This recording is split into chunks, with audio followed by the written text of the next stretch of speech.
going to talk about how to set yourself up for success at home and in business as we enter the holiday season. Hope you get a couple of really good nuggets out of our conversation today. And remember how important it is to have self-care as part of your holiday traditions. The holiday season is around the corner. Are you getting ready? I'll tell you, this year in particular, I am over the moon excited. Honestly, ever since when COVID happened, and after that, it has changed our holiday traditions completely. In addition to the fact that my girls are older now, and oh, by the way, they're both in love. So now we have new families involved and new dynamics. So the traditions that we always held on to for just the three amigas, all that's really changed. So how are you preparing for the holidays? For me, you know, I love structure and I'll be creating lists. I'm already planning the meal for over Christmas in particular and what I want to be cooking for everyone. I asked their opinions on what they wanted to have and they just laughed at me because they're like, Mom, you know, it's a little bit early. But the truth is it's never too early to start planning for the holidays. And in fact, I think planning in advance takes so much pressure off. So much so, I'm already starting some cooking. I am making all kinds of soups. I have practiced a bunch of recipes so that I have those things ready to go. They're cooked, they're prepped, they're in the freezer, and it'll just make my time with them so much more enjoyable instead of having to get up every day at dark 100 to begin the process. Because the truth is, I love to cook and I love to entertain, but I know that sometimes I can overdo it and get too exhausted. And I'm not going to do that this time. I really am going to stick to a schedule and make a plan and let go a lot more. I think that the more I can let go and have my girls and their partners step into that role a little bit, and then they get to learn how to host, they get to learn how to cook. Could be a challenge. I know they like being spoiled when they come home. So this might be the first time they actually hear that I have a plan for them coming home this year. So think about how you want to tackle your holiday season. Actually, I shouldn't use the word tackle. How do you want to plan for it? How do you bring joy to the season when it can really weigh you down with all the to-do lists? Because it's not only everything that you're trying to create at home and the presents and the gifts and the special memories that you want to make. Oh, by the way, we still run our businesses and work and have responsibilities to friends and families outside of our immediate group. How do you plan for that?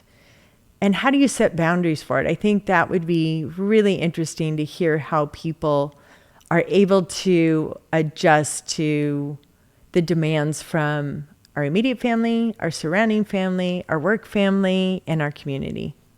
Running my business during the holiday season, honest to goodness, is a challenge because the people start checking out early. They're frankly going to start checking out right after Halloween, and it's hard to keep them engaged at work and keep them focused and taking their business to the finish line. So having little coffee parties, we'll do lunches and that sort of thing to create opportunities for all of us to come together so that they don't disperse so quickly and huddle into their homes and with their families. Because the truth is we all got to work. We got to take it all the way to the end of the year and beyond. I also like to plant the seed with my team and ask them to start planning for next year. Because we know that the activities that we do today will set us up for success come the first of the year. So it's really an incredible time to really be focusing on the future and get excited about it. So I think my job as a leader is to really describe to them, hey, now's our time. The pressure is off a lot because we are coming into the home stretch. But let's step into that space now and really think about what is next year going to look like and get excited about it and start implementing plans. It's too easy to withdraw. It's too easy to say, I worked all year. I'm ready for some time off. Lord knows we all are. But if we can stick to the sprint rest cycle that we've talked about before, let's sprint for a while and then plan some time off and then come back even stronger. But that doesn't mean 60 days off. That means really focused work, strong activities, and then some time off. I think as moms, we just think we got to knock it out of the park every time the holidays come. And this is such a huge back-to-back holiday season, I feel like Homecoming really kicks it right off. Then we go into Halloween. We have several Jewish holidays coming up. We have Thanksgiving and Christmas Eve, New Year's. It's a lot of stuff happening in a short amount of time. And it's how we try to create special memories for our kids and for our families during all of that. We put all this pressure on us. What would happen if we didn't do all this stuff? Honestly, what would happen? My mom is really good at, she's Swedish. And so we had lots of fun Swedish parties that always lit up when I was a kid growing up. I loved it.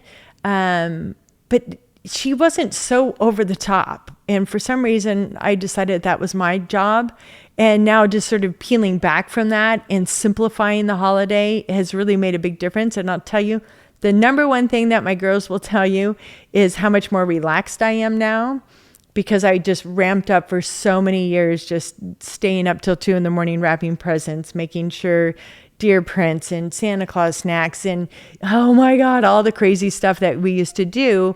And instead just relaxing and enjoying the time together, because all our kids really want is time with their mom and time with mom and dad and time with their friends.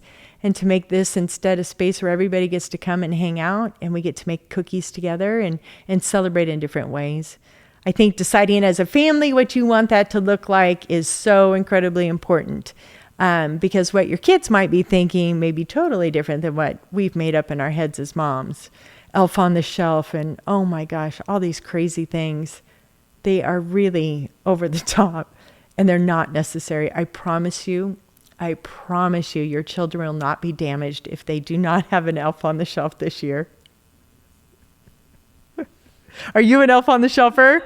Oh, I refused. But the things people post with the elf sliding on a zip line and all this stuff, I think sometimes it's big events that help us reset what really matters most.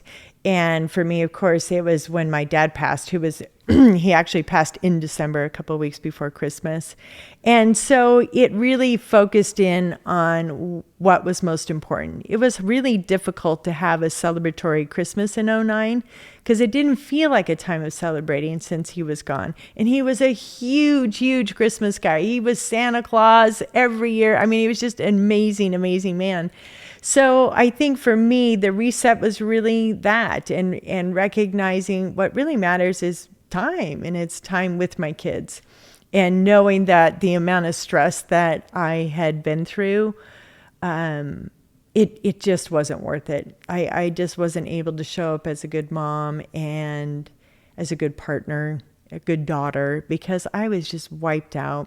And I think sometimes it's unfortunate that we have to have such significant events that help us to reset what really matters most. So that was really it. That was December of 2009, and the years following that. Now I think I've done a much better job of just relaxing a lot more and still creating special moments for my girls and my family, but not feeling the same amount of pressure of what was before leading up to that.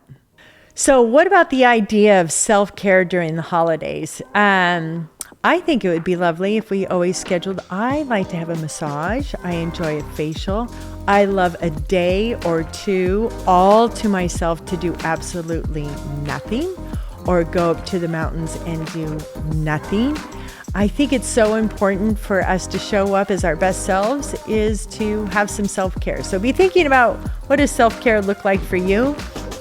For me, it's time alone. It's just me and a book, or me and my dog, or walking outside, or spoiling myself with a great massage, maybe even a glass of champagne. So whatever it might be, I hope that you will always make time for yourself, and then you'll be so much better for those around you. Hope you pulled out a few nuggets for yourself. I'd love for you guys to write to me. Tell me what are some of the things you're going to put in place for this holiday season, and maybe what you've done in the past, and how you show up as a more present mom during the holidays, and you're able to let go of the chaos all around you. I hope you enjoyed this conversation. Be sure to like, subscribe as we continue to have more conversations about what it's like to be a mom in business and a badass businesswoman.